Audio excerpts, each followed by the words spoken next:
नमस्कार प्यारे साथियों, कैसे हैं आप। आशा करता हूँ मस्त होंगे, स्वस्थ होंगे और ज़बरदस्त तरीके से अपनी तैयारी कर रहे होंगे। तो साथियों, आपको पता है कि हम आपके लिए रेलवे, आरपीएफ, एसआई कांस्टेबल के लिए रोज़ाना आपके लिए एक मॉडल पेपर प्रोवाइड करा रहे हैं। तो आज हम बेहतरीन मॉडल पेपर के साथ में आपके सामने आए हुए हैं। तो जो भी साथी, जो भी भाई हमारे चैनल पर नया है, चैनल को सब्सक्राइब कर लें। बगल में जो बेल आइकन है, घंटी का निशान है, उसको ऑल पर क्लिक कर लें। और साथियों, अगर किसी भी भाई बहन को रेलवे का ऑफिशियल पेपर चाहिए, क्या है, रेलवे के ऑफिशियल पेपर चाहिए जो कि आपके प्रीवियस ईयर कुछ पेपर हैं, प्रीवियस ईयर पेपर जो कि आपके रेलवे का ऑफिशियल पेपर है, अगर उसको आपको परचेज करना है तो आप हमें व्हाट्सएप पर मैसेज कर सकते हैं। किसके पर भैया? व्हाट्सएप नंबर हमारा ये है 9548046972। ये हमारा व्हाट्सअप नंबर है। इस व्हाट्सअप नंबर पर आप मैसेज करके और आपको मिल जाएगा भैया 51 मतलब 51 रुपये में आपको पूरी की पूरी क्लासें मिल जाएंगी। ठीक है, जिसमें आपके कितने पेपर हैं भैया? आपके उसमें 100 प्लस पेपर हैं, 100 प्लस पेपर हैं जो कि आपके रेलवे के पेपर हैं। ठीक है, ऑफिशियल पेपर हैं आपके। ठीक है, तो इसको परचेज करने के लिए आपको व्हाट्सअप करना पड़ेगा और व्हाट्सअप नंबर आपका ये सामने दिया गया है। ठीक है, तो 51 रुपीज़ में ये परचेज कर सकते हो। तो चलिए भैया, बिना देरी के वीडियो को स्टार्ट करते हैं। पहला क्वेश्चन आपको दिख रहा होगा, आपकी स्क्रीन पर है। तो इस क्वेश्चन का आंसर बताइएगा कि इस क्वेश्चन का आंसर क्या हो जाएगा। क्वेश्चन बोल रहा है जनवरी 2023 में ऊंट महोत्सव कहाँ आयोजित किया गया था। देखो, अगर बात कर ली जाए कहाँ पर आयोजित किया गया था तो आपका आंसर आना चाहिए कि सर ये तो हमारा बीकानेर में आयोजित किया गया था। ऑप्शन नंबर डी इसका राइट आंसर हो जाएगा। और ये बीकानेर कहाँ पर पड़ता है? तो भैया जी, ये आपका बीकानेर है वो हमारा राजस्थान में पड़ता है। कहाँ पर पड़ता है? राजस्थान में पड़ता है। देखो, अगर आपसे ये पूछा जाए कि ऊँटों का मेला है, क्या है? ऊँटों का मेला, ऊँटों का मेला कहाँ पर लगता है, तो तब आपका क्या आंसर आना चाहिए कि सर ये तो हमारा ऊँटों का मेला पुष्कर लगता है। ठीक है, पुष्कर में लगता है। पुष्कर मेला लगता है जो कि आपका कहाँ पर है? अजमेर में लगता है। कहाँ पर लगता है भाई? अजमेर में लगता है। ठीक है, तो ये आपको ध्यान में रहेगा। अच्छा, इसी में बात कर ली जाए, इसी में बात की जाए कि जैसे भैया जी मुझे बताओ कि अजमेर में क्या क्या लगता है, अजमेर के बारे में। अजमेर में सबसे पहले नंबर 1 लगता है आपका कौन सा है? तो मेयो कॉलेज है आपके अजमेर में। कौन सी कॉलेज है भैया? मेयो कॉलेज हो जाएगी। मेयो कॉलेज कहाँ पर है? तो ये BA आपके अजमेर में है। दूसरे के बारे में बात करें तो पुष्कर मेला हो जाएगा। कौन सा हो जाएगा? पुष्कर मेला हो जाएगा। पुष्कर मेला कहाँ पर लगता है? अजमेर में लगता है। तीसरे के बारे में बात करें आपका एक हो जाएगा पुष्कर मेला, पुष्कर झील के बारे में बात कर ली जाए, पुष्कर झील के बारे में, तो ये सभी के सभी अजमेर में हैं। और एक आपके अजमेर में दरगाह है, उस दरगाह को भी नाम ध्यान में रखना, मुइनुद्दीन चिश्ती का मकबरा है। किसका है भैया? मुइनुद्दीन चिश्ती का मकबरा। ठीक है, चिश्ती का मकबरा हो जाएगा। तो ये भी आपको ध्यान में रखना है। तो इस क्वेश्चन का आंसर क्या है? ऑप्शन नंबर डी, बीकानेर, इस क्वेश्चन का बिल्कुल राइट आंसर हो जाएगा। चलो अगला क्वेश्चन बताइएगा। अगला क्वेश्चन है भीमा किसकी सहायक नदी है? भीमा किसकी सहायक नदी है? चलो भैया बताओ भैया जी। अगर मैं बात कर लेता हूँ इसमें ऑप्शन नंबर बी, कृष्णा, इस क्वेश्चन का राइट आंसर होगा। तो कृष्णा की ये सहायक नदी है। देखो, कृष्णा के बारे में नोट करना आप कि भैया जी बताइएगा कृष्णा की सहायक नदी कौन कौन सी हैं। कृष्णा की सहायक नदी कौन कौन सी है? एक तो हो जाएगी आपकी मालप्रभा। कौन सी है भैया? एक तो हो जाएगी आपकी मालप्रभा। ठीक है, एक तो हो जाएगी आपकी कौन सी है? मालप्रभा। ठीक है, यहीं पर बात करेंगे मूसी के बारे में। मूसी हो जाएगी, मालप्रभा हो गई, मूसी हो गई, भीमा हो जाएगी, भीमा है, तुंगभद्रा है, तुंगभद्रा। ठीक है, आगे बढ़ते हैं कोयना के बारे में। कोयना हो जाएगी आपकी एक, कोयना हो जाएगी। पंचगंगा के बारे में बात करेंगे, पंचगंगा। और बात कर ली जाए भैया दूधगंगा, दूधगंगा। तो ये सभी के सभी किसकी सहायक नदियाँ हैं? ये कृष्णा नदी की सहायक नदियाँ हैं। ठीक है, अगर आपसे ये पूछा जाए कि गोदावरी के बारे में बताओ, किसके बारे में? गोदावरी की, गोदावरी की सहायक नदियों के बारे में, सहायक नदियों के बारे में पूछा जाए तो तब आपका आंसर आना चाहिए कि सर ये तो एक तो हो जाएगी हमारी वेनगंगा। ये गंगाओं के बारे में नोट करा रहा हूँ क्योंकि इसमें ज़्यादा डाउट रहता है। और एक हो जाएगी आपकी पेनगंगा, पेनगंगा। क्योंकि भैया कृष्णा की आपकी पंचगंगा है और दूधगंगा है, और भैया गोदावरी की वेनगंगा और आपकी पेनगंगा हो जाएगी। यहीं पर हम आगे बढ़ते हैं। तो ये बताइएगा कि झेलम की सहायक नदी कौन सी है? झेलम के बारे में, झेलम की कौन सी सहायक नदी है? तो झेलम की सहायक नदी होती है आपकी किशनगंगा हो जाएगी। कौन सी हो जाएगी भाई? किशनगंगा। तो किशनगंगा झेलम की सहायक नदी हो जाएगी। ठीक है, यहीं पर गंगा की सहायक नदी को नोट कर लेना है। गंगा की, तो गंगा की हो जाएगी आपकी रामगंगा। और भी गंगा की सहायक नदियाँ हैं, लेकिन मैं गंगा के हिसाब से बता रहा हूँ कि रामगंगा, पेनगंगा, वेनगंगा, पंचगंगा, दूधगंगा, कृष्णगंगा, तो ये आपकी अलग अलग हैं, इसमें डाउट नहीं होना चाहिए आपका। तो ऑप्शन नंबर 20 का राइट आंसर हो जाएगा। नेक्स्ट क्वेश्चन बताओ। अगला क्वेश्चन है, भारत का मुक्तिदाता किसे कहा जाता है? देखो, अगर मुक्तिदाता के बारे में बात करूं तो चंद्रगुप्त मौर्य को कहा जाता है। किसको? चंद्रगुप्त मौर्य। ये चंद्रगुप्त मौर्य संस्थापक किसके थे भैया? किसके संस्थापक थे? तो आपका आंसर आना चाहिए सर ये तो संस्थापक हमारे किसके हो जाएंगे? मौर्य वंश के हो जाएंगे। किसके हो जाएंगे भाई? मौर्य वंश के हो जाएंगे। और मौर्य वंश की स्थापना इन्होंने कब की थी? तो ये भी नोट कर लेना है, 322 ईसा पूर्व में, मतलब 322 BC में। ठीक है, तो ये आपको ध्यान में रखना है। क्लियर है जी? हाँ जी, आगे बढ़े, आगे बढ़ते हैं। अगला क्वेश्चन बताओ, किसके दरबार की शोभा अष्टदिग्गज बढ़ाते थे? अष्टदिग्गज के बारे में, तो अष्टदिग्गजों के बारे में नोट कर लेना कि भैया अष्टदिग्गज शोभा बढ़ाते थे, वो किसकी बढ़ाते थे? तो वो बढ़ाते थे भैया आपके, जैसे बात कर लें हम, तो option number D, Krishnadevaraya. Krishnadevaraya इस क्वेश्चन का राइट आंसर हो जाएगा। ठीक है, अब इसमें अष्टदिग्गज क्या होते थे? तो अष्टदिग्गज क्या होते थे भैया? जो होते थे आपके 8 तेलुगु कवि। क्या थे? 8 तेलुगु कवि हो जाएंगे। ठीक है, तो ये आपको नोट कर लेना। अच्छा, यहीं पर बात करें कृष्णदेवराय को, जो आपका साम्राज्य है, क्या है? साम्राज्य, साम्राज्य को क्या कहा जाता था? साम्राज्य को क्या कहा जाता था? तो भैया इनके जो साम्राज्य है वो आपका तेलुगु साहित्य के लिए, किसके लिए? तेलुगु साहित्य, तेलुगु साहित्य के युग में जाना जाता था। ठीक है, कृष्णदेवराय विजय साम्राज्य का सबसे प्रतापी शासक था, ये भी आपको ध्यान में करना है। अगला क्वेश्चन बताओ। अगला क्वेश्चन आपकी स्क्रीन पर है कि निम्नलिखित में से कौन सी नदी बिहार तथा उत्तर प्रदेश के मध्य सीमा रेखा नहीं बनाती है? चलो भैया जी, घाघरा, गंडक, कर्मनाशा या फिर आपके फाल्गु। तो आपका आंसर आना चाहिए sir option number D, Falgu इस क्वेश्चन का बिल्कुल राइट आंसर हो जाएगा। नेक्स्ट क्वेश्चन, भारतीय राष्ट्रीय कांग्रेस का 6 वर्षों तक किसने अध्यक्षता की थी? 6 वर्षों तक। देखो आईएनसी के बारे में नोट कर लेना कि आपसे पूछा जाए कि भाई जी बताओ आईएनसी इंडियन नेशनल कांग्रेस की स्थापना कब की गई है? तो ये तो आपका रटा होना चाहिए, क्योंकि भैया इसकी स्थापना आपकी 28 दिसंबर, कब? 28 दिसंबर 1885 में की गई थी। ठीक है, किसके द्वारा? तो ये नोट कर लेना, ए ओ ह्यूम के द्वारा। ठीक है, ए ओ ह्यूम के द्वारा इसकी स्थापना की गई थी। और इसके प्रथम अध्यक्ष के बारे में बात की जाए कि प्रथम अध्यक्ष कौन हो जाएंगे, तो तब आपका आंसर क्या आना चाहिए कि सर हमारे प्रथम अध्यक्ष हो जाएंगे, वो हो जाएंगे हमारे WC बनर्जी। WC बनर्जी हमारे पहले अध्यक्ष हो जाएंगे इंडियन नेशनल कांग्रेस के बारे में बात की जाए। यहीं पर ध्यान में रखना, जैसे बात कर लें इस क्वेश्चन का आंसर ऑप्शन नंबर डी हो जाएगा, अबुल कलाम आज़ाद। और सबसे युवा व्यक्ति थे आपके, ठीक है, सबसे युवा व्यक्ति हो जाएंगे जिन्होंने भैया क्या है, जिन्होंने आईएनसी की अध्यक्षता की थी, 6 वर्ष के लिए की थी। ठीक है, अच्छा, इनकी एक पुस्तक है, पुस्तक का नाम क्या है? तो इंडिया विंस फ्रीडम। ठीक है भैया, ये ध्यान में रखना है, इंडिया विंस फ्रीडम। ठीक है, तो ये आपको ध्यान में रख लेना है, काफ़ी ज़्यादा मशहूर पुस्तक है और ये आपकी पूछी भी जाती है। अगला क्वेश्चन बताइएगा। अगला क्वेश्चन है कि मेची निम्नलिखित में से किसकी सहायक नदी है? मेची, तो मेची हो जाएगी आपकी किसकी? महानंदा की है। ऑप्शन नंबर 20 का राइट आंसर हो जाएगा। ठीक है जी, चलो अगला क्वेश्चन है, करकट जलप्रपात किस जिले में स्थित है? तो करकट आपका जलप्रपात आपका किस में है? तो भैया वो हो जाएगा हमारा कैमूर में है। ऑप्शन नंबर ए इसका राइट आंसर हो जाएगा। और बात क्या है, खुशदलहर क्या है आपका? खुशलदरी जलप्रपात आपका कनहर नदी पर है, जो कि आपका रोहतास में पड़ता है। अगला क्वेश्चन है, त्रिवेणी नहर किस नदी से निकाली गई है? त्रिवेणी नहर किस नदी से निकाली गई है? तो ये निकाली गई है आपकी गंडक नदी से निकाली गई है। ऑप्शन नंबर सी इस क्वेश्चन का बिल्कुल राइट आंसर हो जाएगा। क्या हो जाएगा?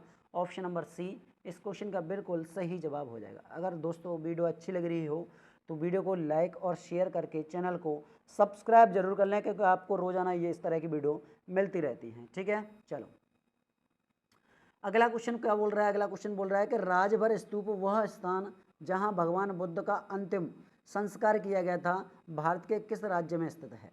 अब अंतिम संस्कार को क्या कहते हैं? तो भैया वो कहा जाता है अंतिम निर्णय के बारे में, तो महापरि एक मिनट रुको,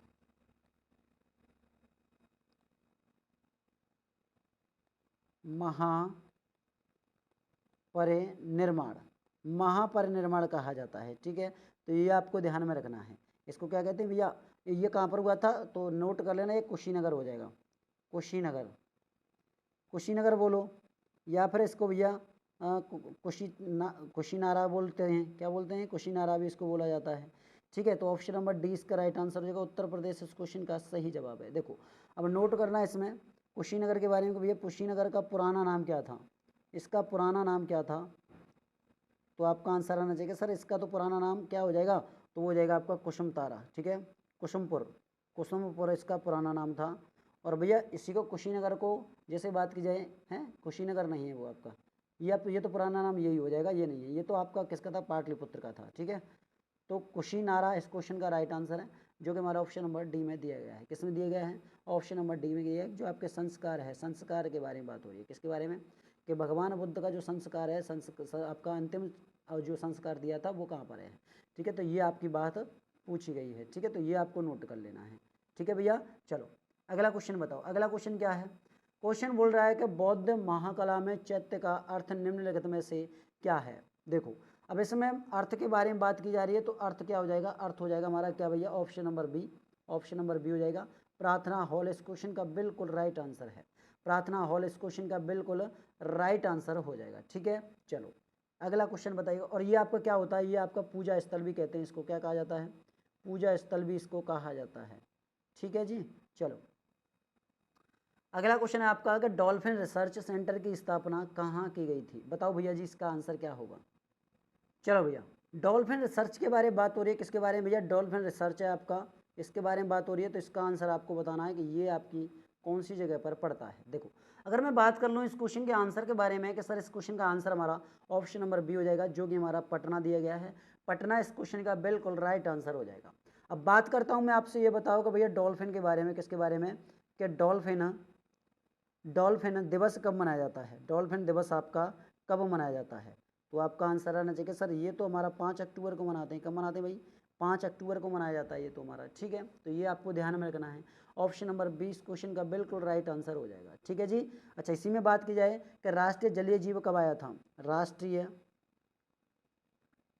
जलीय जीव, जलीय जीव आपका। ठीक है, तो ये कब हुआ, तो ये होता है सर हमारा ऑप्शन नंबर, जैसे बात की जाए 2009 में, कब 2009 में। और प्रथम डॉल्फिन संरक्षण केंद्र कहाँ पर है, प्रथम डॉल्फिन, प्रथम आपका डॉल्फिन संरक्षण केंद्र, संरक्षण केंद्र, तो ये कहाँ पर है। तो तब आपका क्या आंसर आना चाहिए कि भैया जी इसका तो आंसर हमारा पटना हो जाएगा। क्या हो जाएगा भाई, पटना हो जाएगा। और आपसे पूछा जाएगा प्रथम डॉल्फिन अभ्यारण्य, तो ये आपका भागलपुर में है। क्या हो जाएगा, प्रथम डॉल्फिन, प्रथम डॉल्फिन, डॉल्फिन अभ्यारण्य। ठीक है, अभ्यारण्य, तो ये कहाँ पर है, तो ये आपका भागलपुर में हो जाएगा। ठीक है जी, नेक्स्ट क्वेश्चन बताओ। अगला क्वेश्चन क्या है कि 2011 की जनगणना क्या है, 2011 की जनगणना के बारे में बात हो रही है कि 2011 की जनगणना का शुभंकर क्या था, ये आपको बताना है। तो आपका आंसर आना चाहिए कि सर इस क्वेश्चन का आंसर ऑप्शन नंबर सी हो जाएगा। क्या हो जाएगा, ऑप्शन नंबर सी इस क्वेश्चन का बिल्कुल राइट आंसर हो जाएगा। ठीक है जी, नेक्स्ट क्वेश्चन, अगला क्वेश्चन बताओ। अगला क्वेश्चन है मखाना शोध संस्था क्या है, मखाना शोध संस्था ये बताओ कहाँ पर है। तो मखाना शोध संस्था हो जाएगी हमारी कहाँ पर भैया, दरभंगा में है। कहाँ पर है, दरभंगा में है। ऑप्शन नंबर डी इस क्वेश्चन का बिल्कुल राइट आंसर हो जाएगा। ठीक है जी, नेक्स्ट क्वेश्चन बताओ। अगला क्वेश्चन क्या है, अगला क्वेश्चन है बिहार में प्रथम चीनी मिल क्या है, प्रथम चीनी मिल की स्थापना कहाँ हुई थी, ये आपको बता देना भैया। बताओ जल्दी से, इस क्वेश्चन का आंसर हमारा क्या हो जाएगा। ठीक है, चलो तो इस क्वेश्चन के जब आंसर के बारे में बात करते हैं तो ऑप्शन नंबर 20 का राइट आंसर हो जाएगा। क्या हो जाएगा, बी, मडौरा इस क्वेश्चन का राइट आंसर है। अगर आपसे पूछा जाए कि प्रथम भारतीय भारत की प्रथम चीनी मिल, भारत की यहाँ से पूछा जाए आपसे, ठीक है, कि भारत की प्रथम चीनी मिल, प्रथम चीनी मिल, तो आपका क्या आंसर आना चाहिए कि सर इसका तो आंसर हमारा क्या हो जाएगा, वो हो जाएगा हमारा प्रतापपुर। क्या है, प्रतापपुर है। और प्रतापपुर कहाँ पर भैया, तो ये हो जाएगा आपका देवरिया, देवरिया। और देवरिया कहाँ पर पड़ता है, तो देवरिया सर हमारा यूपी में पड़ता है, यूपी में। ठीक है, तो ये आपको नोट कर लेना है। ऑप्शन नंबर 20 क्वेश्चन का बिल्कुल राइट आंसर हो जाएगा। नेक्स्ट क्वेश्चन, अगला क्वेश्चन है राजदूतों की नियुक्ति किसकी भैया, राजदूत हैं आपके, राजदूतों की नियुक्ति कौन करता है, प्रधानमंत्री, विदेश मंत्री, राष्ट्रपति या रक्षा मंत्री। तो आपका आंसर आना चाहिए सर वो तो हमारे राष्ट्रपति करते हैं। कौन करते हैं, राष्ट्रपति करते हैं। देखो अब राष्ट्रपति के बारे में नोट करना, राष्ट्रपति के बारे में नोट करना, आपसे किस तरह से क्वेश्चन पूछे जाएंगे। तो ये राष्ट्रपति किस किस की नियुक्ति करता है, देखो ये करता है आपका प्रधानमंत्री का पीएम की हो जाएगी, और भैया क्या है मिनिस्टरों की हो जाएगी, जो कि आर्टिकल कौन सा हो जाएगा 75 हो जाएगा। यहीं पर आपका दूसरा पॉइंट बनता है कि जजों की, भैया जज की नियुक्ति करता है। जज में जैसे आपका अगर सुप्रीम कोर्ट है तो सुप्रीम कोर्ट का जो आर्टिकल 124 के तहत होगी नियुक्ति होगी। और भैया इसी में आपका जैसे हाई कोर्ट है, हाई कोर्ट का जज है तो उसकी आर्टिकल आपके 217 के तहत नियुक्ति करते हैं राष्ट्रपति। ठीक है, तीसरा पॉइंट है आपका इसी में कि महान्यायवादी की नियुक्ति किसकी, महान्यायवादी की नियुक्ति की जाती है। आर्टिकल कौन सा हो जाएगा, आर्टिकल हो जाएगा आपका 76 76 आर्टिकल हो जाएगा। यहीं पर अगला पॉइंट बनेगा, जैसे क्या पूछा जाए भैया, जैसे सीएजी की नियुक्ति किसकी, सीएजी की नियुक्ति, सीएजी की नियुक्ति कौन सा आर्टिकल हो जाएगा, आर्टिकल 168 वो 48, आर्टिकल 148 हो जाएगा। ठीक है, 148 48 आर्टिकल हो जाएगा, इनकी नियुक्ति की जाती है।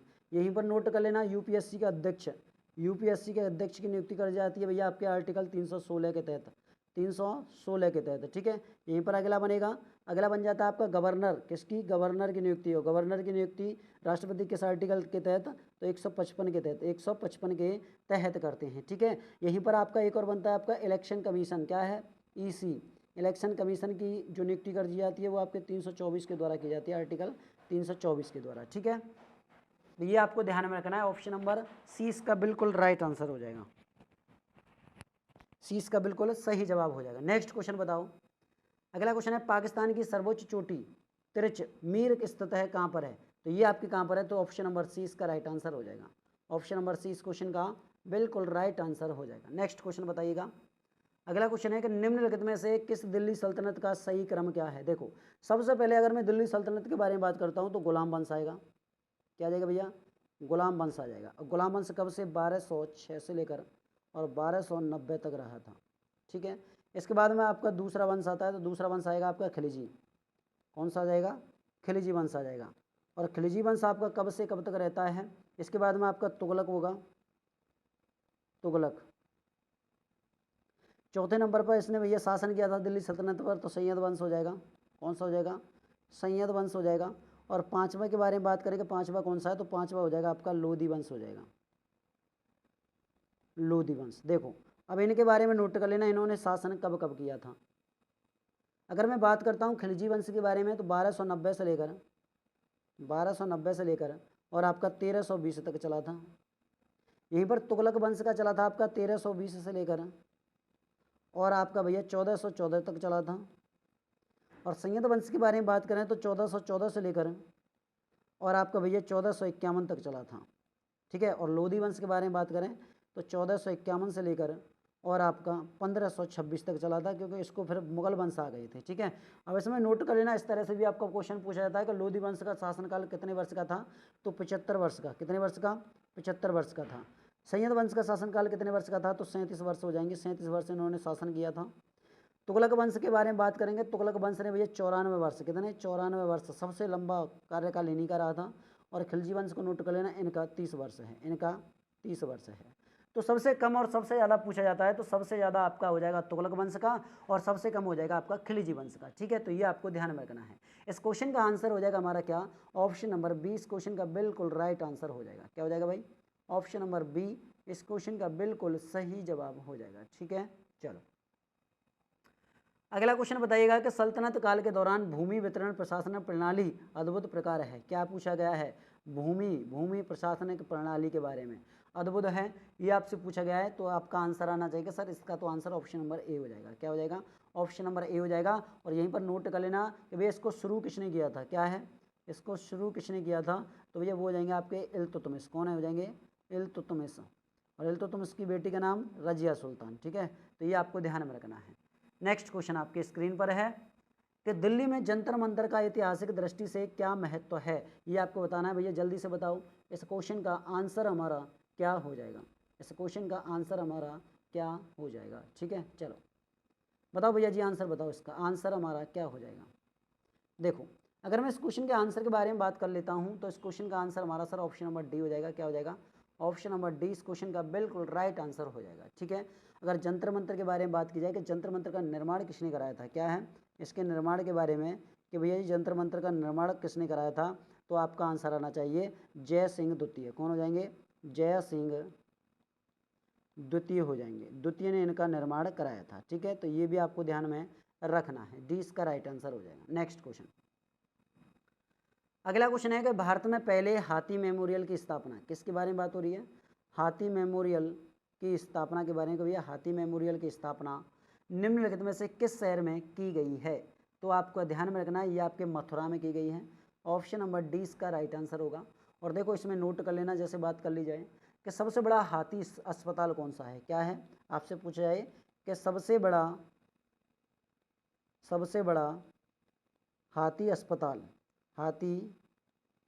अस्पताल, ठीक है, तो ये कहाँ पर है? तो सबसे बड़ा हाथी अस्पताल आपका कहाँ पर है भैया? केरल में तिरुवनंतपुरम में है। कहाँ पर है? तिरुवनंतपुरम। और तिरुवनंतपुरम कहाँ पर पड़ता है? कि सर जी ये तो हमारा केरल में पड़ता है। कहाँ पर पड़ता है भैया? केरल में पड़ता है। ठीक है, आपसे पूछा जाए कि पहला हाथी क्या है, पहला हाथी अस्पताल कहाँ पर है, अस्पताल कहाँ पर है, तो तब आपका आंसर बदलना चाहिए कि ये हमारा पहला तो हमारा मथुरा में पड़ता है। कहाँ पर पड़ता है भैया?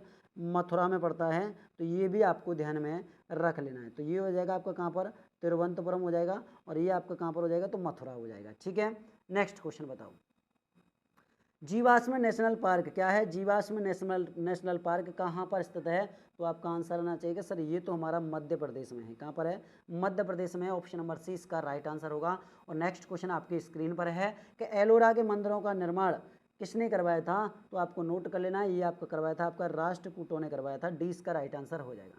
नेक्स्ट क्वेश्चन आपके लिए कि 1859 में बंगाल घटित नील विद्रोह के नेता कौन है थे, ये आपको बताना है। तो आपका आंसर होना चाहिए दिगंबर विश्वास और आपका विष्णु विश्वास। इस क्वेश्चन का राइट आंसर हो जाएगा। ठीक है, नेक्स्ट क्वेश्चन, 2022 में कॉमनवेल्थ आपके 2022 में जो आपके कॉमनवेल्थ खेलों की पदक तालिका में शीर्ष स्थान किसका रहा है? तो शीर्ष स्थान रहा है आपका कनाडा का। किसका? कनाडा का रहा है। ठीक है, चलो अच्छा, इस क्वेश्चन का आंसर ये नहीं है। ऑप्शन नंबर क्या जाएगा भाई, एक नोट कर लेना, इसका आंसर हो जाएगा हमारा ऑप्शन नंबर ए जो होगा ऑस्ट्रेलिया। ठीक है, चलो, और इस क्वेश्चन का आंसर आपको कमेंट बॉक्स में बताना है कि इस क्वेश्चन का आंसर क्या हो जाएगा। वीडियो कैसी लगी?